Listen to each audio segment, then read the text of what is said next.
I see a lot of familiar faces, and of course I see a lot of faces I don't recognize. And for those of you who don't know who I am, I'm Perry Shieh. I'm at UCLA. I'm the neuromuscular specialist there. And I'm not going to talk about a specific clinical trial. I'll probably briefly mention a few strategies. But what I really want to talk about is the clinical trial process. And actually, when I walked in the room, June was giving a very nice discussion about it. So you're going to hear a little bit more about what June had started to introduce at the beginning of the afternoon. And what I really want to do is, because this is kind of new for this disease space for FSH, so that everyone has a very realistic understanding of what clinical trials is about. It's really exciting. We know a lot more about FSH than we ever knew before. I mean, just getting DUX4 on the map was a huge deal, and that was, what, 7 years ago, probably about now. So, you know, and knowing what all these other things that are going into understanding what causes FSHD, what's the mechanism of the disease, is really going to give us a whole lot of ideas in terms of what are the targets that drugs that are being designed can actually do. And what often happens, and I'm just speaking from my experience in other muscular dystrophies, is that there's a lot of enthusiasm, and sometimes we start drinking our own Kool-Aid, and everyone is excited. The doctors are excited, the patients are excited, and it gets a little bit, what we really need to do is make sure that this is done correctly, that this is done with a lot of objectivity. And so that's what the clinical trial process is about. And so we don't want to get ahead of ourselves. We don't want to get, you know, we don't want to sort of poison our own Kool-Aid, so to speak. Okay. So this is a graph that's to kind of give you a little idea of the whole process. It starts off in science on the bench, okay, and then when it looks great, when it's been tested in animals, when it looks like things are looking okay, the animals are not dying, the animals look like they're doing okay at very high doses, then they said, let's give it a try in humans. And there's phase 1, phase 2, phase 3. And once it's gone through phase 3 and everything still looks pretty good, then this gets placed up in front of the FDA, the Food and Drug Administration, for a review to make sure that they believe that everything looks good. Okay, and that review process is a highly rigorous process. And even if everyone else thinks everything looks good, sometimes the FDA says we don't really think it looks that good. Okay, so that's what I mean, you know, drinking our own Kool-Aid a little bit. But it's important. What's also shown here are the number of people, and this is to illustrate when we're in phase 1, we're just testing a few patients. You know, then it expands a little bit, and then finally the phase 3 study is a very large study. And sometimes after FDA review, there's surveillance of the drug. It's looking at registries. So those are types of things that we also get involved in too. So sometimes it gets called phase 4. So this is the clinical trial process, phases 1, 2, and 3. So phase 1, just to be a little more detailed about this, this is basically the first time things a drug is given in humans. So this is what we call first in human studies. And a lot of times we really don't know what's going to happen. You know, we hope that everything that we see in the animals is really going to be reflected in the humans, but it's not always the case. And so the main purpose is to establish safety and dosing. And the dosing is, you know, it's a little bit of a tricky thing. We're trying to increase the dose to make sure it's still safe at the higher doses. And then also there's usually something in the blood or something that we're measuring to tell us that perhaps this is a dose that might actually give an effect. So sometimes we do things like, for instance, in neuromuscular, we might sometimes do muscle biopsies, you know, on a patient who's been exposed to a drug to see if the intended effect is actually making it to the muscle. Okay. So just because something is showing an effect in the muscle, that doesn't mean that's going to benefit the patient, though. So all we're really trying to do is establish that the amount of drug we're giving to a patient appears to be enough to establish an effect in, let's say, the muscle, and also that dose appears to be safe. So it's a small number of patients, and usually it's performed in a limited number of sites, and if everything looks kind of okay, then we'll move on to the next level. So levels of drug are appropriate in the tissue, and in many cases we're talking about muscle and neuromuscular disease, to be able to expect that there would be some kind of an effect. There's intensive monitoring for safety.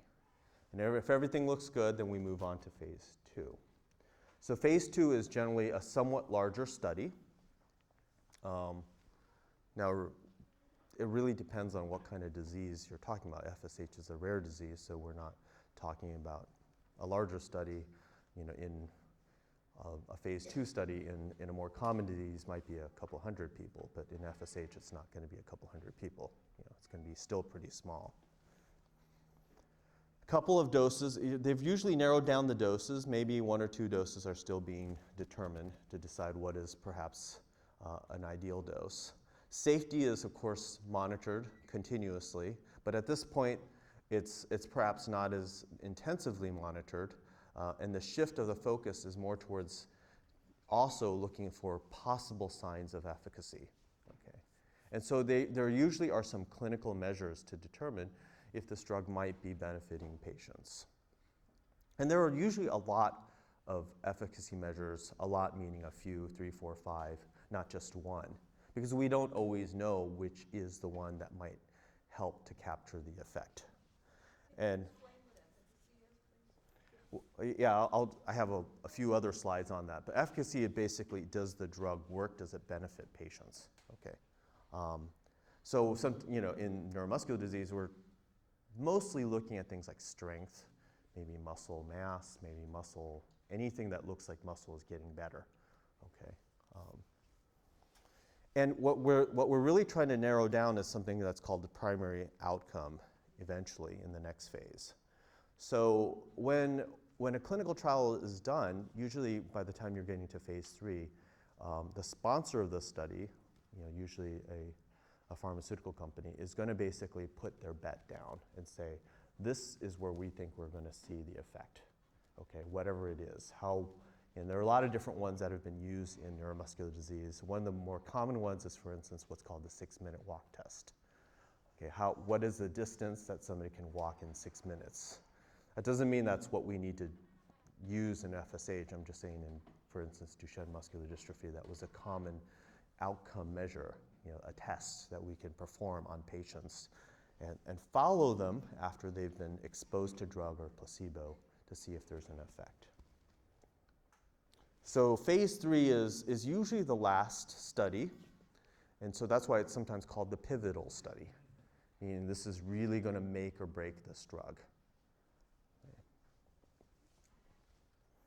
So it's usually a very large, it's a very expensive, but it's a very well-controlled study. So when I say controlled, usually we're talking about these studies needing to be placebo-controlled, usually, and they need to be blinded.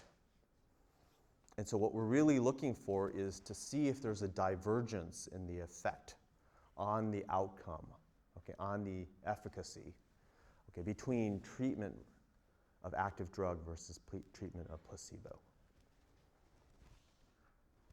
So the main purpose in the phase 3 is to actually show that the drug is actually effective. And the efficacy measure is usually what's called the outcome measure that's being measured in patients. So let me just sort of briefly talk about a few of these terms. Placebo. So this is usually a non-active substance or drug. It simulates the actual procedure of giving you the drug, but the drug is not actually in there. Okay. So therefore, it helps with blinding and other subjective, perhaps even psychological effects of being treated that might actually contribute to a performance. So this helps to determine how much of the effect is actually from the drug itself, not the process of showing up to a clinic, and you might try harder if you know that you're on the drug. So if you don't know whether you're or not you're on the drug, then that perhaps would take that psychological aspect or subjective aspect of our tests out of the equation. Double blind, just so everybody knows, because you'll see this term a lot, it means that the patients who are participating in the study do not know whether they're receiving the active drug or placebo. And double means also the investigator, at least some of the investigators, if not most of the investigators, don't actually know either. Because if I knew and I were kind of behaving a certain way, you might kind of read into the way I'm behaving and think, oh, I'm on the, I must be on the drug because Dr. Shieh's, has this look on his face, yeah. So, all right. So outcome measures. This is where things get tricky. Okay. These are the things that we are measuring from patients. Now, traditionally, the outcome measure that was used in a lot of studies was death. Okay. And that was certainly in cancer studies. We had to see if a drug was effective in keeping people alive. So we're not in that type of disease space, and so what we need to determine is what is going to actually benefit patients and have an effect on perhaps quality of life, on effects on performance of muscles, and so forth. And so these are some of the, in neuromuscular disease, these are some of the outcome measures we use, okay, to measure the effect of a drug, potentially. So these are the ones that have been used in other studies. The distance that's walked in 6 minutes, this is the 6-minute walk test. Perhaps quantitative muscle strength, so we can, hook up somebody's arms and legs to these pulleys or measure how much, actual strength is actually being performed by the muscle. Sometimes we can do imaging like muscle mass on MRI or some other type of things, okay? Some of these are more directly related to your quality of life, and others are perhaps less directly related, but perhaps may be an indication that a drug is working. Now, the FDA, Food and Drug Administration, doesn't really want to consider drugs and their applications unless the effect appears to be clinically meaningful. And they make a really big deal out of this. All right, so if we provide a drug, to patients and we show that their muscles are bigger. And I know some people think that that's great, just the muscles physically being bigger might be good because you look stronger. But what they're really looking for is this really making a difference in the lives of the patients who actually have this disease? So that's what they call clinically meaningful. And so those of us who participate in clinical trials and the sponsors of the clinical trials try to find outcome measures which appear or to be convincingly clinically meaningful. Okay. So that means that the measure must appear to have some reflection of the patient's activities or quality of life. And the degree of improvement also must be significant. So you say, oh, this person on a 6-minute walk distance appears to walk 5 meters more, so it went from 350 to 355, and it looks to be like a reproducible thing, then the FDA might say, well, that's only 5 meters. I mean, is that really going to make a difference in somebody's life? Okay, so they get into these, like, not just whether the measure is valid, they also want to know that the measure is large enough for it to be actually a meaningful change for patients. So these are some things that are outcome measures that perhaps might be considered something in the realm of clinically meaningful, like quality of life questionnaires. They're actually really interested in that. They want to hear from patients. They want patients to tell us, gosh, I do actually feel better. Okay, and of course we don't want it to be a placebo effect, so there has to be a true difference in the quality of life of patients treated versus the quality of life of patients who were treated with placebo. So that's one thing that they like to see, and that's been a recent movement towards emphasizing quality of life. So a physical activity that may reflect activities of life. So let's say, clearly you could walk a lot further after being on this drug, or you could lift your arms a lot better. You can reach up in the cabinet and be able to get a cup, and that really makes a difference in your life. These are things that perhaps, could be I think that the FDA could be persuaded are clinically meaningful things. You know, not clearly clinically meaningful. These are things that might be a signal of efficacy, but would not necessarily directly lead to a clinically meaningful thought. So muscle mass. So if muscles are bigger, you know, bigger is definitely better. And so if we had a clinical trial where only the muscles, the only thing that we were able to establish was the muscles were bigger, that probably would not be convincing enough. They want to know if the muscles are stronger.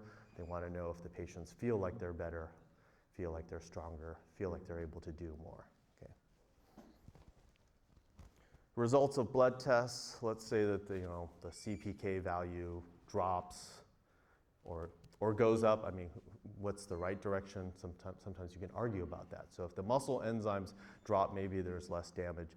Well, that's an indirect measure. That's not exactly something that would be convincingly something that would show. But it might, it might provide supportive evidence that something is working.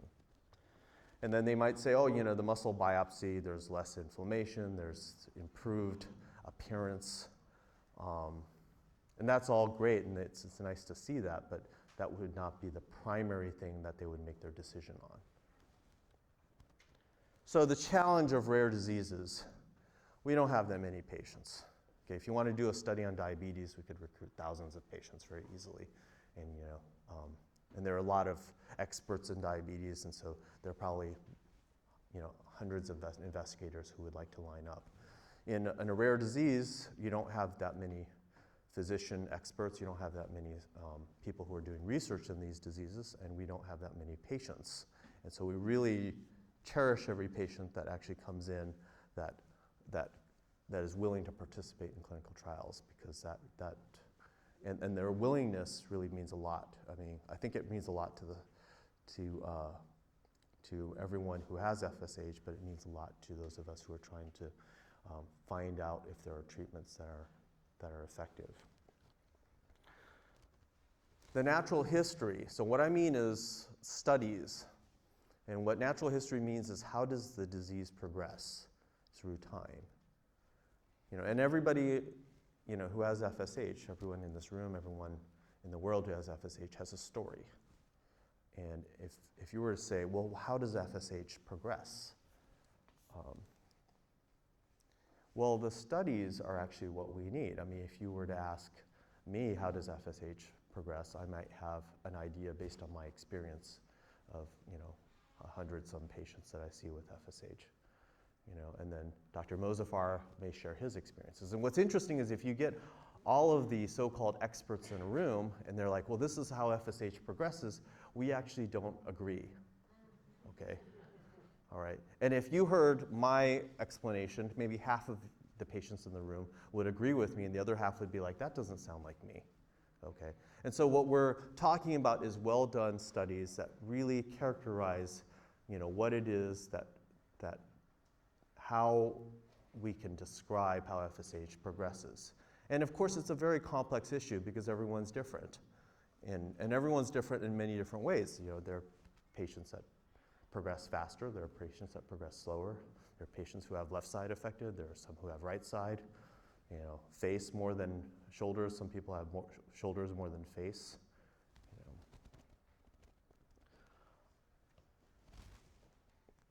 So it's harder to do studies in rare diseases because you have to, if you have a slam dunk, if you have a home run drug that cures a patient, obviously that's not hard.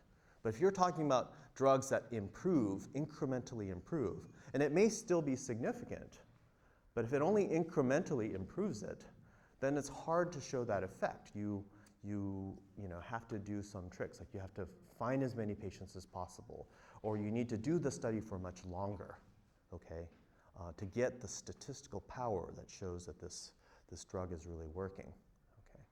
So it's some of the challenges that we're running into. And specific to FSH, I just mentioned this a little bit earlier, really, I mean, if I were to say Duchenne muscular dystrophy, a lot of the boys, I mean, some of them are more severe than others, but by and large, a lot of them look fairly similar. If we went around the room and looked at everyone's shoulders and their face and everything in this room, I could say that almost everyone in this room is affected by this disease in a different way. And the progression is different. It's left versus right, face versus shoulder, legs are involved, or not. And it's a particular challenge because we don't really have, a one picture. We don't even have just a few pictures. We have kind of a bunch of different patterns that we recognize as FSH. And so that makes things particularly challenging. And I just talked about this left versus right, leg involvement, face versus shoulder.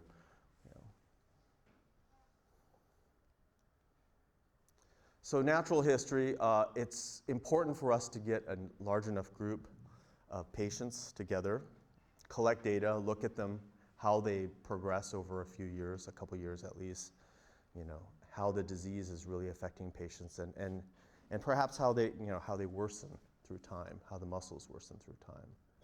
The distribution of muscles that are affected, the speed of progression, and do this in a systematic manner so that we can basically say, yes, this percentage of patients have this and they progress at this rate, and then a different percentage of patients have a different distribution or progress at a different rate.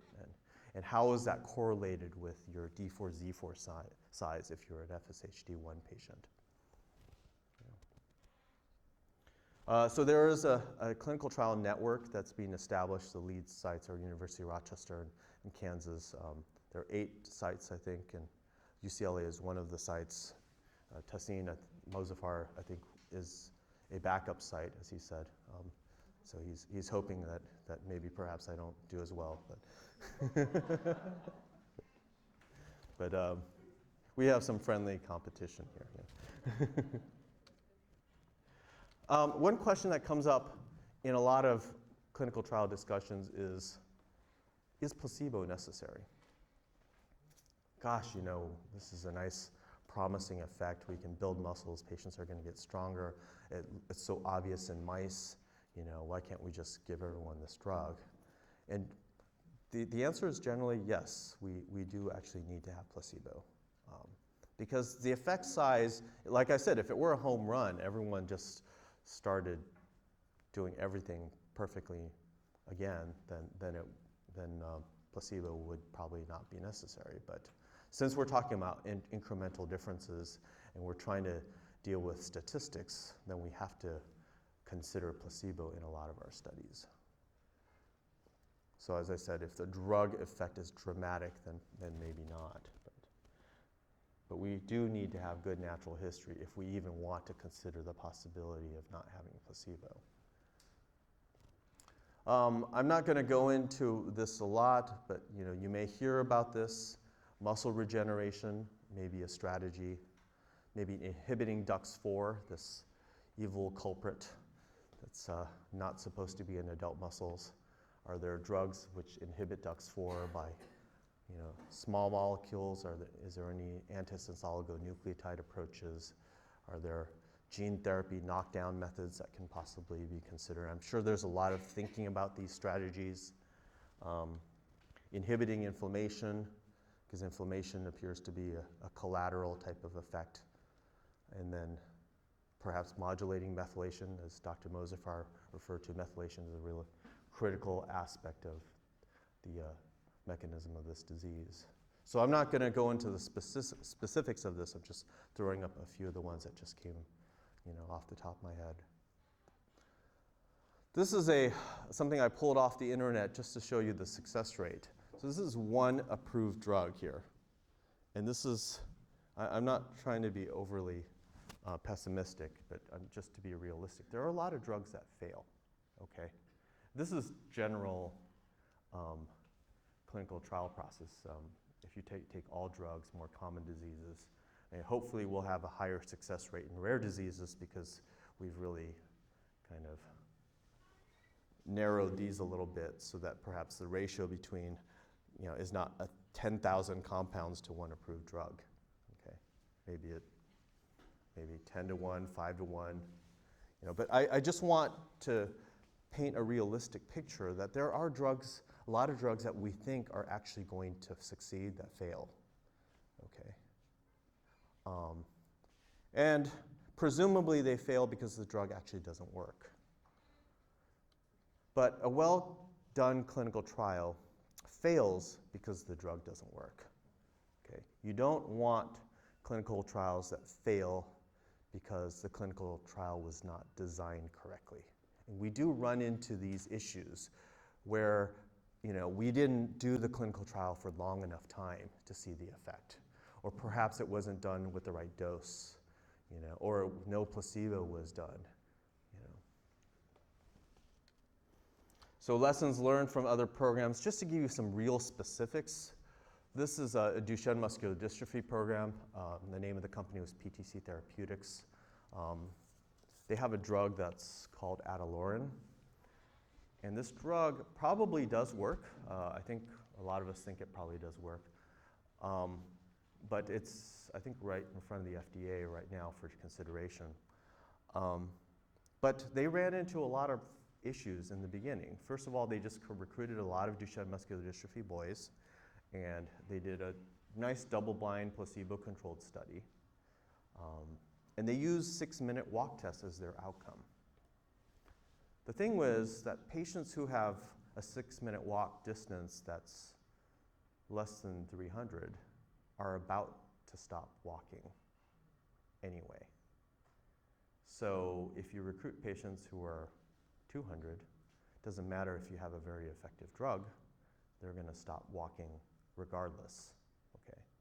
So they learned, the lesson that they learned was that they needed to increase the inclusion criteria, like the boys had to be strong enough so that they would be expected to walk for quite some time. You would not want to recruit a bunch of boys who are about to stop walking, and if walking is your outcome measure, if that's what you're looking at, if that's what you're putting your bets on, and all these patients who are on an effective drug stop walking, then it looks like the drug doesn't work. Right. Okay. All right.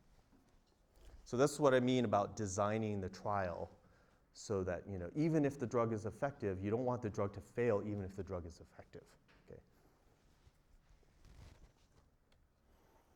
Sarepta Therapeutics, they actually got a drug on a conditional approval called accelerated approval last year. There's a lot of discussion about this. But one of the things that they learned from their clinical trial was they had to run it longer. They had originally done a double-blind placebo-controlled study, and it wasn't long enough. But they did have muscle biopsies that showed that their protein was restored, and I think that's how they got approval. And it was a small study, but what they did learn was that to see a clinical effect, it would probably take at least 2 years. And so all their future studies are now designed to look at 2-year endpoints as opposed to 1-year endpoints.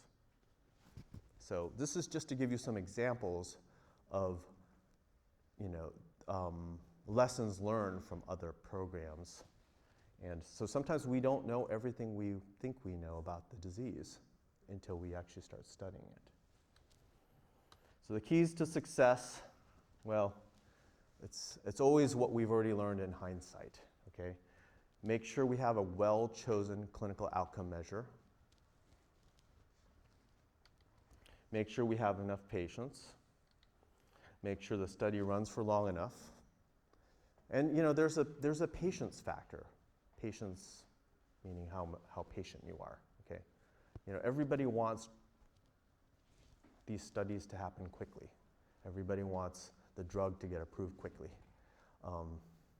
And the companies are under a lot of pressure from their investors to make sure that these studies are done quickly. And so sometimes we actually do need to do studies for longer than what everybody wants to do them for, okay? Just to be able to show an effect. And make sure our patients are compliant with study procedures. Sometimes there's a little bit of bargaining that I get, oh, do I really need to do this? Well, we do really need to do all these things because the procedures, the protocol requires us to do it. I think that's my last slide. So, the take-home message is we're really trying to do clinical trials in a way where effective drugs are shown to be effective. We don't want a trial to fail because because of the clinical trial design. We want it to fail only because the drug is not effective. Okay, and I'm happy to take questions.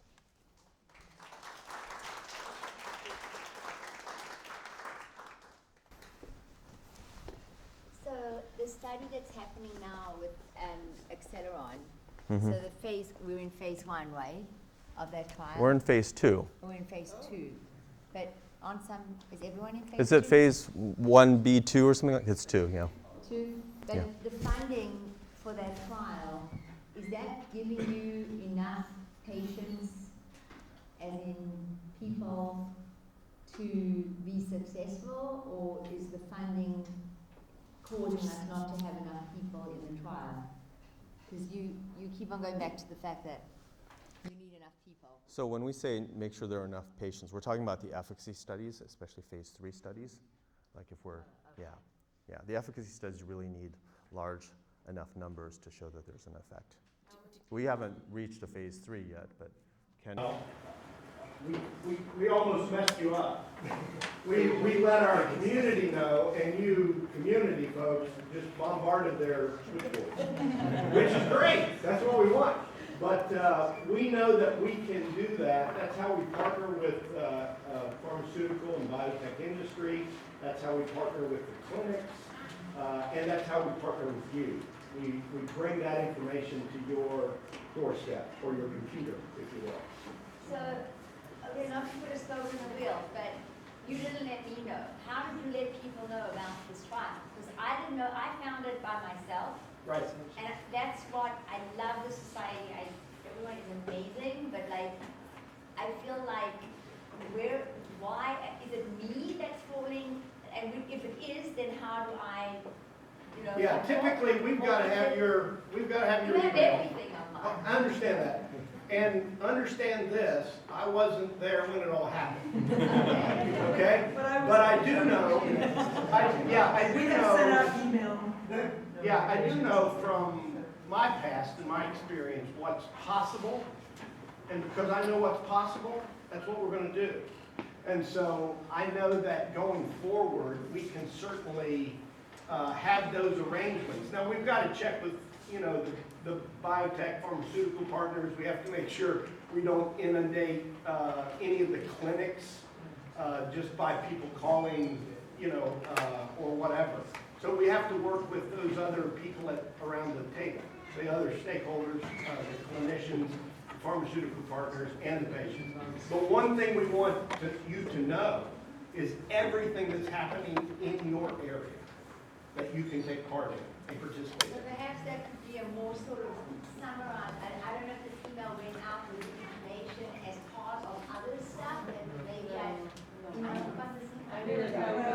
We don't know about it. It can get lost. But, well, I wonder if, there will be you'll have an opportunity to ask tons of questions. But I want to be this public. Do you require all patients that you do accept to have the DNA certified through the DNA, and if so? Well, that's a moving target. I think generally speaking, having DNA confirmation at some level is Patients here important. are not DNA certified, then it is recommended if they want to be involved in these studies to have your DNA affirmed as FSH 1 or 2.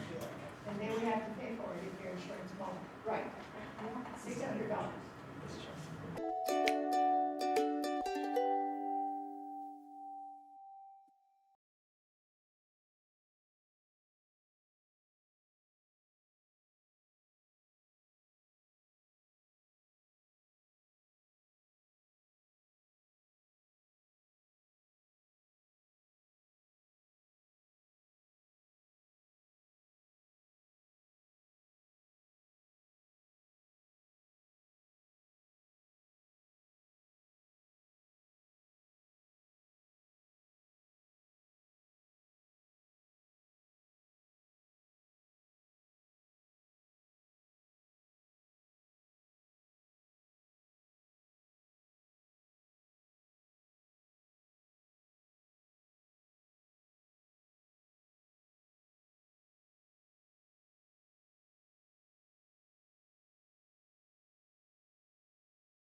we almost messed you up.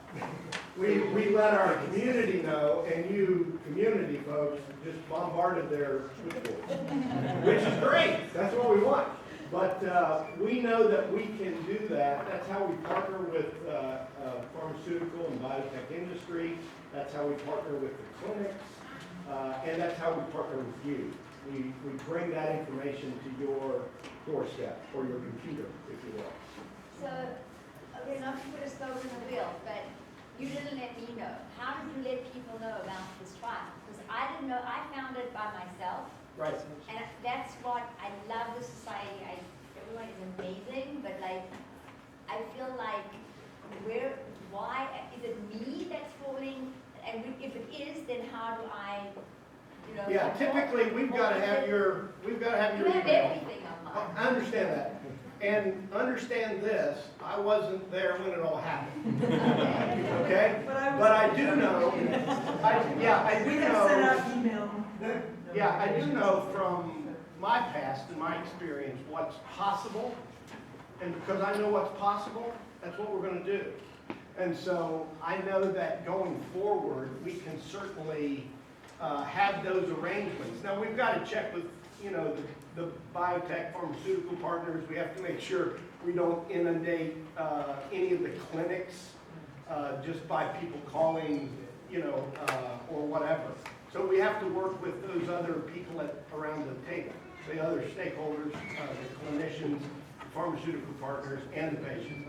But one thing we want you to know is everything that's happening in your area that you can take part in and participate So in. perhaps that could be a more sort of summarized, I don't know if the email went out with information as part of other stuff, and maybe I don't know about this. We don't know about it. It can get lost. We didn't know anything. Well, I wonder if, there will be a whole, you'll have an opportunity, tons of questions. But I want to get this public. Do you require all patients that you do accept to have the DNA certified through the DNA, and if so? Well, that's a moving target. I mean, I think generally speaking, having DNA confirmation at some level is Patients here important. are not DNA certified, then it is recommended if they want to be involved in these studies to have your DNA affirmed as FSH1 or 2. And they would have to pay for it if your insurance won't. Right. $600. Okay, yes. All right, so I'd like to,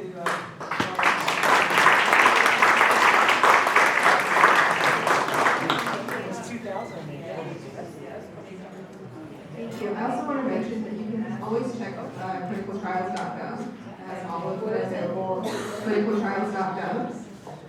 That's the governmentally run website. It tells you all of the clinical trials are available for all diseases. You can search FSHD there as well. If you want to get more information. I think you can just get the slides. If you, just pan back and forth.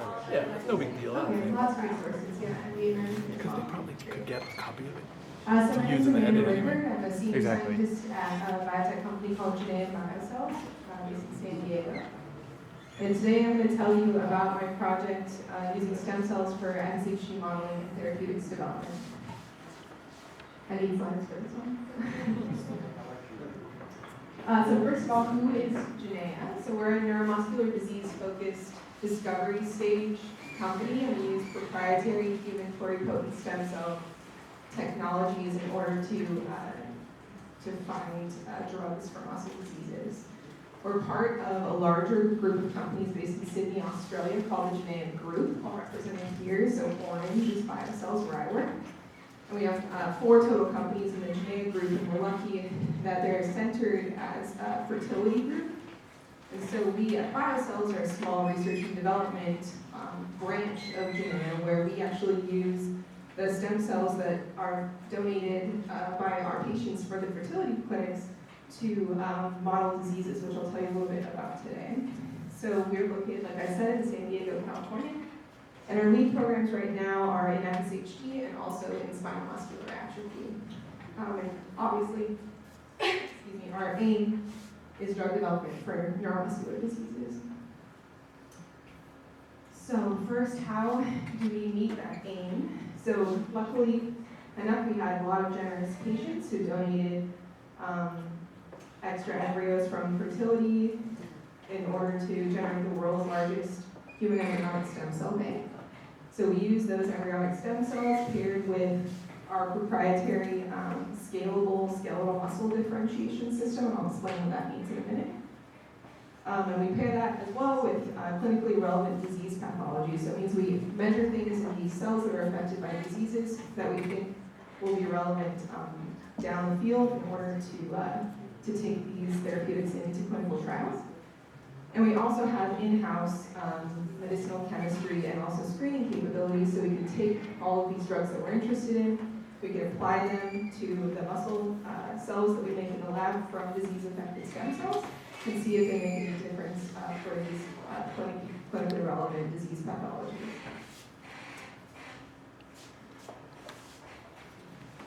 So first, I just wanted to tell you a little bit about what a stem cell actually is.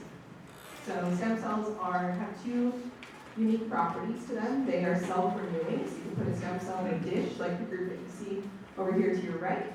And you can ask them to replicate over and over and over again, and they'll always make the same kind of cell, which is really helpful for me, and I'll explain why in a second.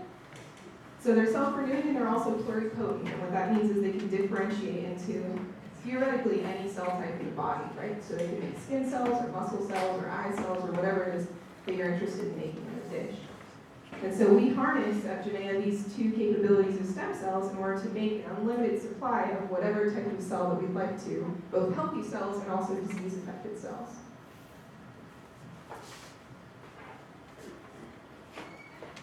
And so the question comes up, why do we use stem cells for disease modeling?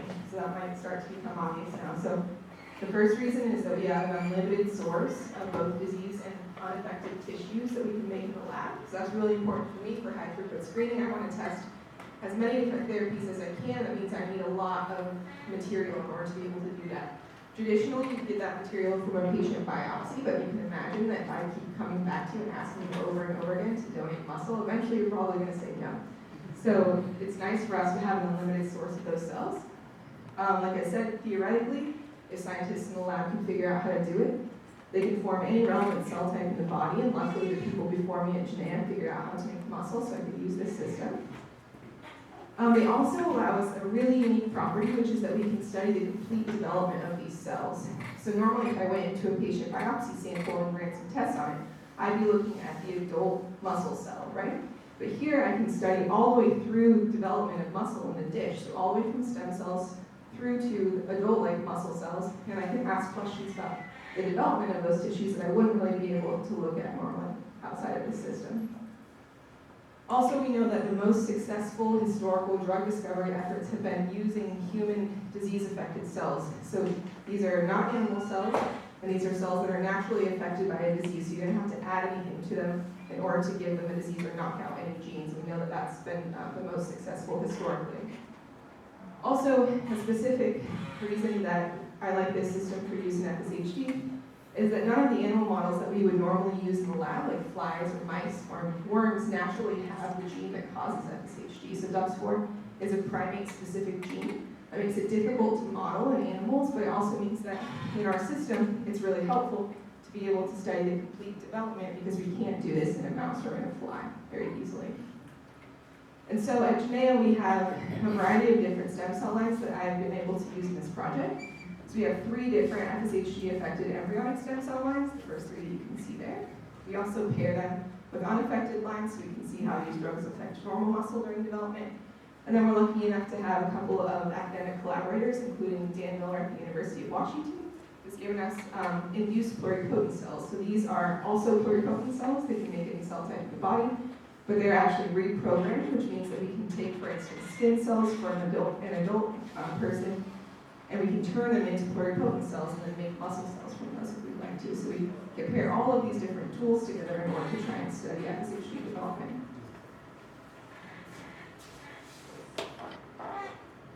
So then I just would like to define what a disease model actually is. So this is an animal or cells in a dish that are affected by a disease. And these are really useful for us as scientists, of course, because they're a surrogate to learn about the disease mechanism without actually having to go into a person. So we can develop treatment strategies and also test therapeutics in our disease models, whether they're animal or cells in a dish. And the way that we do this at Genea like I alluded to earlier, is we take these human pluripotent stem cells and we worked out using our high-throughput screening technologies how to make those stem cells into what looks like adult muscle cells in about 30 days. And so the nice thing is that I can make unlimited numbers of these muscle cells to do screening with. That's awesome. But also additionally, like I said, I can study each of these individual stages to see if I see differences there. And normally, from patient biopsy samples, I would just be looking at this very last stage, right, the adult muscle cells. The other thing that it allows us to do, which I'm not going to talk much about today, is we're in the process now of testing whether or not any of these different types of muscle cells that we make in a dish are transplantable. So can we take them, and actually right now we're in the process of testing them in mice, but we're interested in seeing, can we take healthy muscle now, make these take healthy stem cells now, make these kinds of muscle cells with them, and see if we can put them back into mice, and see if they'll grow into adult muscle in there. So the next question, now that we know what a model is what do we actually measure in an FSHD model? And so another way to ask that question is, what are we trying to fix in an FSHD model that we measure there? And so you've probably seen a figure like this one before. FSHD, the two different types of it are caused by similar mechanisms where you have decreased DNA methylation, like Dr. Moskvar was telling us earlier, either by shortening of the E4Z4 repeat or mutations in SMCHD1 specifically, or recently DNMT3D has been published. And so the effect of decreased methylation is expression of the DUX4 RNA, which is translated into DUX4 protein, which causes a variety of problems for adult muscle cells, right? And so this gives us a lot of different things in the dish that we can measure. We've developed assays at Japan to measure a lot of these things. It also gives us a lot of potentially effective drug targets, right? So there are a lot of different steps along the way that we think that people could potentially intervene. We're really focused in Genea on stopping DUX4 expression, because we feel like that will, the further left you can go on this chart, the less complicated it is as far as you shouldn't have the downstream effects happening in FSHD muscle anymore. So the first step, of course, is to measure DUX4 gene expression and see if we can find it in our muscle cells. The top graph that I'm showing you is DUX4 RNA, so that's the leftmost piece of this puzzle that I showed you on the previous slide. And we published, when we originally published our differentiation protocol, that we can detect DUX4 RNA in FSHD muscle, but not in the unaffected muscle that you can see on the left. And this was done in Dr. Didier Gabellini's lab. And then we also looked to see, so we know that DUX4 RNA will make DUX4 protein. So we looked to see if we could detect DUX4 protein in our FSHD muscle cells here on the top. And it turns out that we could, compared to no DUX4 protein in our unaffected muscle cells like we would expect. But the major challenge for FSHD drug screening is that DUX4 is really rare. Even in patients, we think it's quite rare and difficult to find. And so we developed a couple of strategies in the lab in order to make it a little bit easier for us to detect DUX4, because that's our target when we're running the screens, right? If we can't detect DUX4, then what are we even looking for? What do you mean it's rare? It doesn't show up. Right, she's asked, what do I mean it's rare? So it's really lowly expressed, a low number of muscle cells in a dish express it, even if you take muscle cells from an adult patient. It's difficult to find. We also think it could be really lowly expressed even in those individual cells. So its signal is quite low compared to other muscle genes even.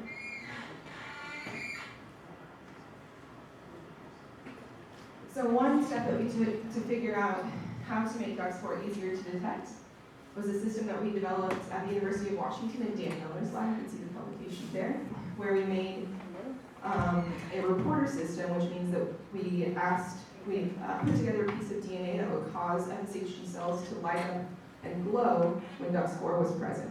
And so what we've done at Genea is further improve this system to make it more sensitive. And the way that it works, in case you're curious, is a piece of DNA model you can see across the top has a bunch of DUX4 binding sites. So when DUX4's protein is present, it will bind onto those binding sites, and that will drive expression of amnion grid, which is a bright green fluorescent protein. And so now we can see DUX4 positive cells in the dish much more easily. I have a video of that just to show you what it looks like. So now this gave us something that we could pretty easily detect in FSHD cells. And it also gave us the ability to say what happens to an FSHD cell in culture when DUX4 is expressed, and the answer was that that cell dies.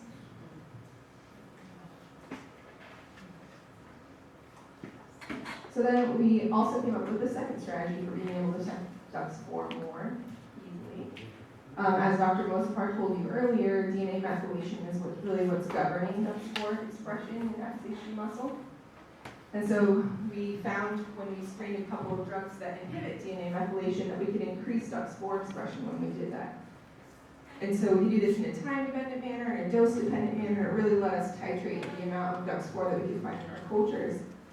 And this gave us a sufficient signal for screening. So it meant that suddenly now, using the reporter and using treatment with the DNA methylation inhibitor, we had enough DUX4 that now we could detect the difference between a really severe FSHD model, is what we would call this, versus an unaffected, and we could use that as our screening platform. Another thing we can measure in FSHD cells are DUX4 target genes. So DUX4's job in a cell is to turn on the expression of other genes. We can detect, it's difficult to detect these targets in unaffected cells. You can see the ones that are the dark bars here. This is 7 different DUX4 target genes. However, if we look in the FSHD affected muscle, we can see that there's a little bit more expression in each of these genes. And if we add our DNA methylation inhibitor, we increase expression of all of them quite a bit. So this told us that we could actually track something that was clearly an effective DUX4 in these cells, and that we could have an intermediate FSHD model and a severe FSHD model, depending on what we were interested in looking at. Another thing, like I mentioned earlier, that we can measure in FSHD cells is cell death.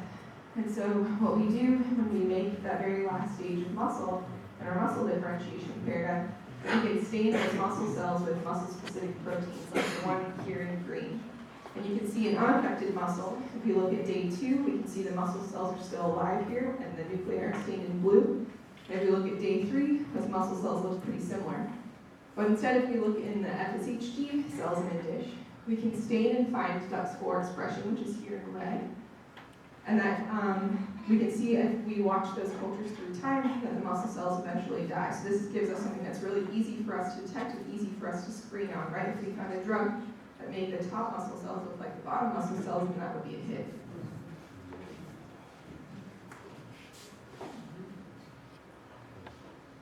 So then the question is, now that we have all these measures, how do we actually screen for FSHD therapy? So like I said, we can make FSHD in unaffected muscle cells. We plate them into multi-well dishes like this guy, which is actually about the size of my hand. This is a 384-well dish, so we put FSHD muscle cells in each of these individual wells, put a different drug in each of them, and then we measure all the things that I just mentioned to see if any of those drugs had an effect. Luckily for me, we also have some fancy robots in the lab, so I don't actually have to do this by hand. So I thought I would show you a couple videos of those robots in action. And so it's their job to put the cells in the dish, to feed the cells, and also to deliver the drugs themselves. If I'm not bottom one, a little bit terrifying. We call it the scorpion. Kind of scabby. So how many robots work for you? So the top one that you saw there, that's the TCAN. She asked how many robots we have. That one is actually our main workhorse, but it's pretty much working all the time because we also have a program in spinal muscular atrophy. So we're screening for FSHD cells and SMA cells. I mean, full time for sure. It works more often than I do, I would say.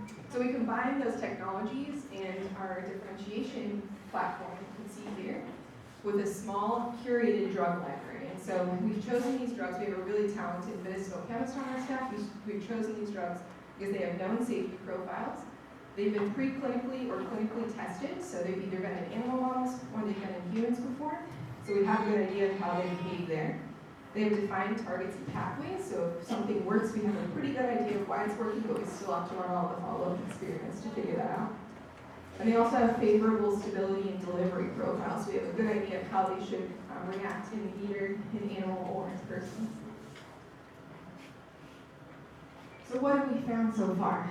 This is an example of one of the hits that we found on the screen. So you can see the DUX4 expression level here on the left. So as we increase the concentration of this drug, for instance, we can see DUX4 drops down in our cells. It's barely detectable here at the very bottom. But we also do some other measures in the lab, not only DUX4 expression. So we want to make sure, for instance, that green stain that I was showing you earlier, that's indicative of muscle cells, we want to make sure that stays consistent through the different concentration of the drug. I can tell you for sure that the easiest way to knock down DUX4 expression in a culture is to stop making muscle cells, because DUX4 is only expressed in muscle cells, but clearly we wouldn't want to do that in patients. So it's important for us to measure these types of muscle differentiation markers. And then we also do measures like nuclei number for toxicity. So we want to make sure that when we increase concentration of the drug, that we're not killing the cells in the process, because some drugs are toxic at the highest concentration. This is one example of the hits that we found in our screen. And so far, we've developed a disease and dish model of FSHD muscle development. We have optimized cell conditions to detect DUX4 the best, because we know it's very difficult at the beginning to detect it. We've defined measurable outcomes for disease improvement in a dish, right? We wanted to see what is it that we feel like we need to fix, and can these drugs actually fix those things? We've designed and compiled our targeted drug libraries and screened the drugs, and now we're in the process of following the hits, including secondary assays and safety studies. So it looks like we're almost finished here, right? I've done this for myself psychologically, because this is 8 years of my life worth of work. But in reality, we're sort of halfway through that very first step on the left side of Dr. Shieh's first slide, right? So we're in the process now. We need to make sure that we're hitting exactly the target that we want to and not hitting anything else. We need to go into animals and be sure that these compounds are safe and that they're working in all the different models that we could possibly test them in. And then we need to move into trying to figure out how to design clinical trials to see if they're efficacious. So for me, this feels like progress, but there's a lot of work left to do. I should also credit all of the different people who have been involved in this. So this is us at Genea. I'll point out specifically our president, Louis Schmidt here. This was his brainchild and his baby from the very beginning. Alex Kiselyov is our medical chemist, and so he's responsible for a lot of our success, because it's not like I was going to pick out drugs that were going to work well from the beginning. I'm an assay development scientist. I'll also point out Wen Shin is actually here in the audience, so she's a new addition to our FSHD team, also a senior scientist like me. So we welcome her on board, and then all of the rest of these people also run the robots and prep the cells and a variety of different things. We've had some really nice academic collaborations with Dr. Gabolini, like I mentioned. I came from and was trained in Dan Miller's lab at the University of Washington, and he's also provided a lot of materials to us. And we have active collaboration with Charlie Emerson at the University of Massachusetts Medical School. This work has been funded by both FSHD Global and Friends of FSH Research. And you're welcome, please, to visit our website. We have a lot of news updates and all kinds of information there for you to check out. June also asked me just to say a couple of words about disease and stem cell advocacy and my experience there. So I do a lot in FSHD disease advocacy. I volunteer a lot for the FSH Society and run fundraisers and do educational talks and things like this.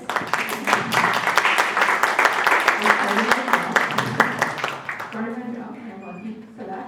I also sit on the board of Friends of FSH Research, but I want to tell you a little bit about stem cell advocacy and my experience there. So just so that you know, in 2007, 7 million Californians voted to approve Proposition 71, which granted $3 billion to stem cell research in our state, and also made conducting stem cell research a state constitutional right at a time when the federal government was trying to take it away. It also was It also established the California Institute for Regenerative Medicine. So the purpose of this institute is to build each of these areas, build infrastructure, literally buildings and things like this for stem cell research to take place. Discovery in labs like mine, where they're using stem cell technologies in order to try to learn something about diseases. Translational, which means actually moving things from the lab into the clinic. Clinical, in work like supporting the information that Dr. Shieh just gave us. And then educational, and teaching the public what it is that stem cells can do and why we use them. And so I volunteer for an organization called Americans for Cures, We're the nonprofit arm of CERN, so we're tasked with educating the public about what it is that CERN does and why stem cells matter. So I just wanted to inform you that so far 40 funded stem cell clinical trials have taken place in California, including the establishment of 3 alpha clinics at City of Hope, UCLA, and UCSD. So here in Southern California, we're particularly stacked. CERN provides grants for scientists and physicians, including student training for Bridges students, which are undergrads and master's students, and Spark students, which is in high school, which is kind of amazing. We at JAN specifically benefited from this because we've hosted 5 different CERN interns. So these are people whose salaries are paid by CERN, but we actually provide all their materials and do all their training. They also do basic science research grants and preclinical clinical studies. And there isn't a stem cell biologist that I know in California whose career hasn't somehow benefited from the fact that CERN was passed here. It's also created jobs, of course, and trained the next generation of stem cell researchers, and it's established California as certainly a leader in the stem cell field. It's also the reason that many scientists and doctors have come to California to study and use stem cells here, and also biotech companies. I can tell you for sure that JAN, our biocells group, moved to California 3 years ago. We wouldn't have done that if Proposition 71 hadn't been passed. And also, I wouldn't have moved to San Diego from Seattle if this hadn't happened, so it's made a big impact on stem cell research that happens here. And in case you thought that CERN forgot about us, these are all of the studies on their site that have been so far funded in skeletal muscle. So millions of dollars of CERN's funding has gone toward trying to support stem cell research in the skeletal muscle field here in California. So I thought I would mention that. And also the fact that this proposition will be on the ballot again in 2020. So keep that in mind. Thank you very much for your time.